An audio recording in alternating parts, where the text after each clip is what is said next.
Electrical easy में आपका फिर से स्वागत है। आज मैं प्रेस आयरन की बात करने वाला हूँ, जिससे कपड़ा प्रेस किया जाता है। तो इस प्रेस में, आयरन प्रेस में कुछ समस्याएं उत्पन्न होती हैं। उन समस्याओं को हम लोग समझेंगे। उससे पहले हम लोग जानेंगे कि आयरन का काम करने का तरीका किस प्रकार से होता है। तो यहाँ पे इस डायग्राम में देखते हैं, ये आयरन प्रेस का निचला बॉडी हो गया जो गर्म होता है, और उसके ऊपर ये हीटिंग एलिमेंट फिक्स होता है जो बिजली से गर्मी पैदा करती है। ठीक, ये हीटिंग एलिमेंट जो होता है इस बॉडी से डायरेक्ट फिक्स रहती है, अटैच रहती है, और टाइट से डला हुआ रहता है। उसके अंदर बॉडी में एक खांचा बना हुआ होता है, उसमें हीटिंग एलिमेंट को टाइटली इंसर्ट कर दिया जाता है। इस हीटिंग एलिमेंट के दो टर्मिनल होते हैं, राइट साइड और लेफ्ट साइड। तो इस दोनों पॉइंट पे सिंगल फेज सप्लाई 230-240 वोल्ट प्राप्त होता है। तब यह हीटिंग एलिमेंट गर्म होना शुरू करता है अपने वाटेज कैपेसिटी के हिसाब से। तो अगर यहाँ न्यूट्रल और यहाँ फेज डायरेक्ट दे दिया जाए तो ये तुरंत गर्म होने लगेगा, और इससे हम लोग डायरेक्ट गर्म कर सकते हैं। लेकिन हमारे आयरन में कहीं ना कहीं कुछ सुरक्षा युक्ति दी जाती है, जिसके द्वारा हम लोग के पास विभिन्न टाइप्स के जो कपड़े होते हैं उनको प्रेस करने के लिए एक रोटरी नॉब दिया रहता है, जिसमें अलग अलग टाइप के कपड़े को आयरन करने की पोजीशन दी रहती है। तो सबसे पहले देखेंगे कि इसमें जो है इस एलिमेंट में सप्लाई किस तरह से पहुंचता है। तो ये डायग्राम में देखते हैं कि ये प्लग हो गया, मेन लीड प्लग। ये मेन लीड प्लग जो है ये पहुंचता है आयरन के टर्मिनल पॉइंट पास। वो टर्मिनल पॉइंट में 3 टर्मिनल लेंगे, 1, 2 और 3। तो एक जो होता है बॉडी अर्थ का टर्मिनल होता है, एक जो होता है आपको न्यूट्रल का होता है, और एक होता है फेज का। तो ग्रीन वाला वायर जिसमें कनेक्टेड होता है वो बॉडी का होता है। न्यूट्रल वाला जो कनेक्टेड रहता है वो इंटरनली जो रोटरी नॉब है, एक तरह का कह सकते हैं manual relay, thermal controlled relay, उससे कनेक्टेड होता है न्यूट्रल। और फेज वाला जो होता है एलिमेंट से डायरेक्ट कनेक्ट होता है। तो अब देखते हैं सप्लाई किस प्रकार से इन होता है। तो यहाँ पे फेज जो तार इसमें इन हुआ वो डायरेक्ट एलिमेंट में, हीटिंग एलिमेंट में, और टर्मिनल इस इंडिकेटर बल्ब के एक टर्मिनल से कनेक्टेड रहता है डायरेक्ट। अब यहाँ न्यूट्रल जो है वो कनेक्टेड रहता है, वो रोटरी नॉब द्वारा कनेक्टेड होते हुए न्यूट्रल यहाँ आता है, और यहाँ पे रोटरी के नॉब को नचाने के लिए एक मेटल पार्ट दिया रहता है जो कि क्लॉकवाइज या एंटी क्लॉकवाइज दोनों साइड से नाच सकता है।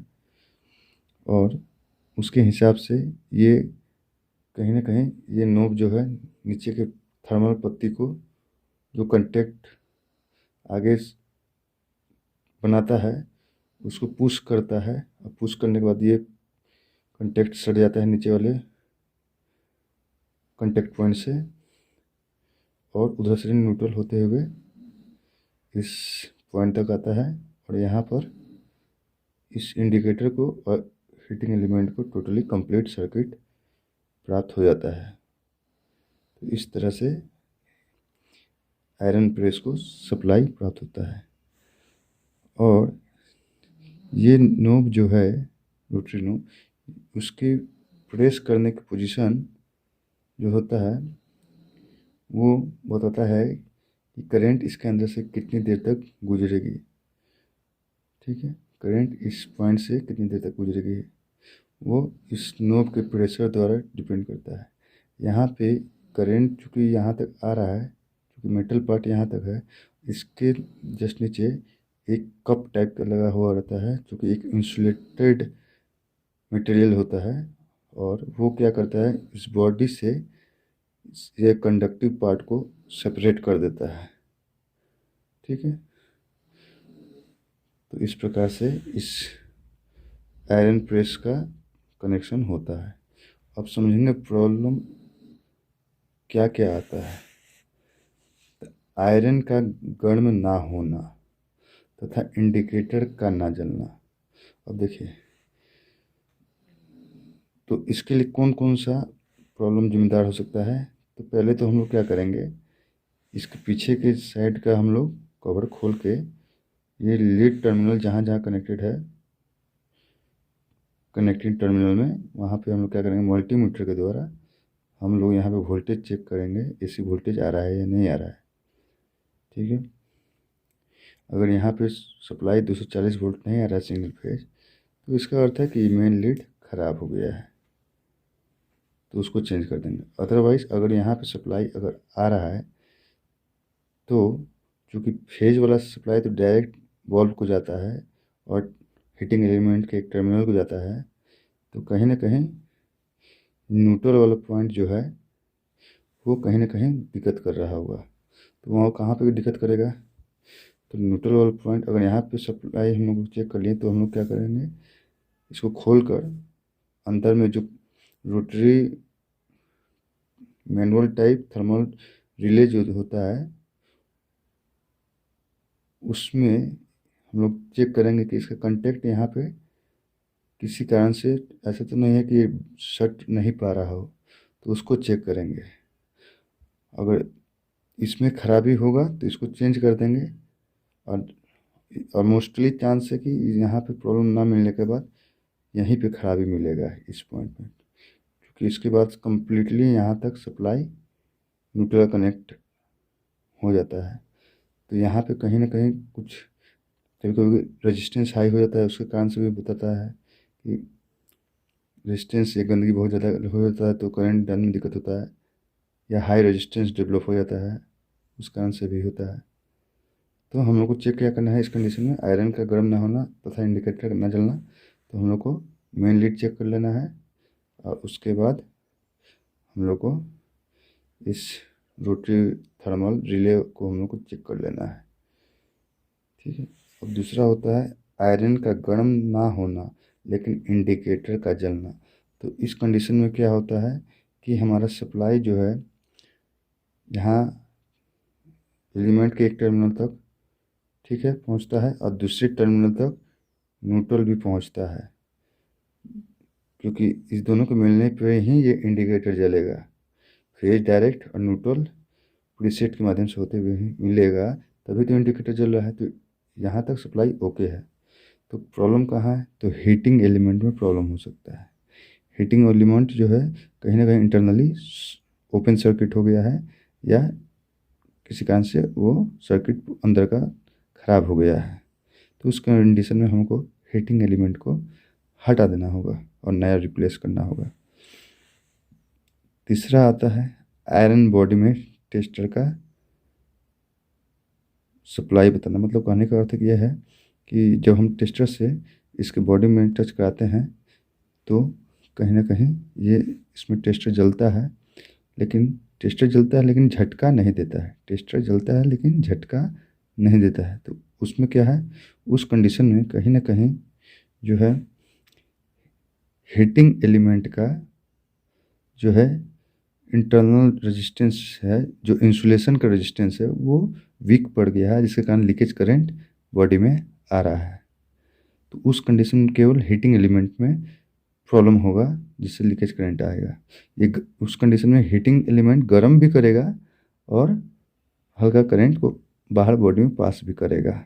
ठीक है, अगर ऐसा हो रहा है कि छूने पे बॉडी को करंट मार रहा है, तो पक्का है कहीं ना कहीं इंसुलेशन फेल्योर है। इंसुलेशन फेल्योर में टेस्टर भी जलेगा और छूने पर झटका भी मारेगा। इससे पहले कंडीशन क्या था, टेस्टर जलता था लेकिन झटका नहीं देता था। लेकिन अगर टेस्टर भी जल रहा है, झटका भी दे रहा है, तो इसका अर्थ ये है कहीं ना कहीं इंसुलेशन फेल्योर अच्छी तरह से हुआ है और कहीं ना कहीं वायर का डायरेक्ट टच इसके मेटल बॉडी से हो रहा है। तो इसके कारण हम क्या करेंगे, हम इसको खोल के इसके कहीं भी तार कटा छटा हो उसको देख लेंगे, और अगर नहीं है किसी तरह का इंसुलेशन फेल्योर तो हीटिंग एलिमेंट के चेंज कर देंगे। अब हम देखेंगे चौथा प्रॉब्लम के बारे में। तो चौथा प्रॉब्लम क्या आता है कि आयरन जो होता है वो हल्का गर्म होता है, और रोटरी को अगर मैक्सिमम पोजीशन में रख दें, सबसे हीट वाले मैक्सिमम रेटिंग कंडीशन में रख दें, तब भी जो है हमारा आयरन का बेस जो है बहुत कम गर्म होता है। तो उसका कारण क्या हो सकता है, तो कहीं ना कहीं इसका कारण होता है यहाँ पे कि जहाँ भी परिपथ में कनेक्शन जोड़े गए हैं, जैसे कि यहाँ पे स्क्रू द्वारा जोड़ा जाता है, फिर उसके बाद यहाँ पे स्क्रू द्वारा जोड़ा जाता है, फिर यहाँ पे कंटेक्ट जो होते हैं यहाँ पे जुड़ता टूटता है। तो जहाँ जहाँ भी जोड़ तोड़ वाली पॉइंट है वहाँ पे हमको देख लेना है कहीं ना कहीं वहाँ गंदगी जंग लग जाती है, जिसके कारण वहाँ पे कहीं ना कहीं एक हाई रेजिस्टेंस डेवलप हो जाता है, और उसके कारण क्या होता है प्रॉपर वोल्टेज इस हीटिंग एलिमेंट के टर्मिनल तक नहीं पहुँचेगा। इंडिकेटर जलेगा उस कंडीशन में, लेकिन ये सही तरीके से वोल्टेज एलिमेंट को प्राप्त नहीं होगा। उतना वोल्टेज जो बल्ब को जलाने के लिए पर्याप्त होता है लेकिन इसको गर्म करने के लिए पर्याप्त नहीं हो पाता है। तो उस कंडीशन में हम लोग को क्या करना होगा, देख लेना होगा कहाँ कहाँ कॉन्टेक्ट में जंग लगा है, उसको हम लोग को रेगमाल से साफ़ करके फिर से उसको साफ़ सुथरा करके उसका रिकनेक्ट कर देना होगा। ठीक है, तो अब देखेंगे कि किस प्रकार से जो मैंने डायग्राम में दर्शाया है वो किस प्रकार से दिखता है, देखते हैं। तो यहाँ देखते हैं ये हमारा आयरन का बेस प्लेट बॉडी है, उस उसके अंदर में देख सकते हैं एक खांचा जैसा बना हुआ यू शेप का, उसमें हीटिंग एलिमेंट को फिक्स किया गया है। ठीक है, इस हीटिंग एलिमेंट के दो टर्मिनल हैं, लेफ़्ट साइड राइट साइड।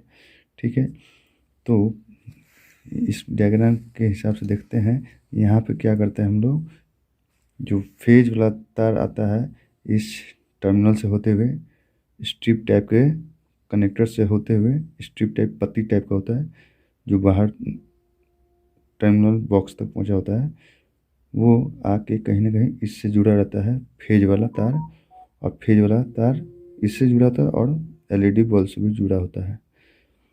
दूसरा न्यूट्रल वाला तार जो होता है इस तार से जुड़ा होता है जो कि थर्मल रिले से ज्वाइंट है। ये इधर से न्यूट्रल आता है, इस तरह से होते हुए इन होता है, और इन होने के बाद जो है सर्किट अगर पोजीशन कंटैक्ट का बना हुआ है तो इधर से आउट होके यहाँ तक पहुँचता है, और यहाँ से ही इस एलिमेंट को, इस हीटिंग एलिमेंट को और जो इंडिकेटर होता है उसको न्यूट्रल मिल जाता है। ठीक है, अब यहाँ पे इस बॉडी में जो है करंट ना प्रवाहित हो, तो उसके लिए इस कंटैक्ट में जो करंट है वो कंटैक्ट में जो करंट है उसको कहीं ना कहीं सेपरेट किया जाता है बॉडी को और कंडक्टिंग मटेरियल, कंडक्टिंग पार्ट को। तो यहाँ पे एक चीज़ तो क्लियर है कि ये जो हमारा स्क्रू से कटा हुआ बॉडी का मेटल पार्ट है वो इंसुलेटेड रहेगा करंट से, मतलब इसमें करंट नहीं बहेगा। नहीं बहेगा तभी तो इसको कसने का कोई फ़ायदा है इस बॉडी से, नहीं तो करंट अगर इसमें मतलब फिर इस स्क्रू के माध्यम से बॉडी में आ जाएगा। तो करंट केवल इस पार्ट में और नीचे वाले पार्ट में कनेक्टेड होता है। ठीक है, उसको हम लोग उसके कंस्ट्रक्शन में जब हम लोग जाएंगे तब देखेंगे। ठीक है, तो कहने का अर्थ ये है कि फेज इधर डायरेक्ट कनेक्ट हुआ, न्यूट्रल से इधर से होते हुए आया, आते हुए जो है ये रिटर्न होके इस छोटे वाले लेग से होते हुए यहाँ तक पहुँच जाता है। तो इस प्रकार से इसका वायरिंग हुआ रहता है और समस्याएं इस प्रकार से आती हैं जो मैंने आपको डिस्कस कर लिया है, और इसका निदान हम लोग बताए गए ढंग से करेंगे। ठीक है,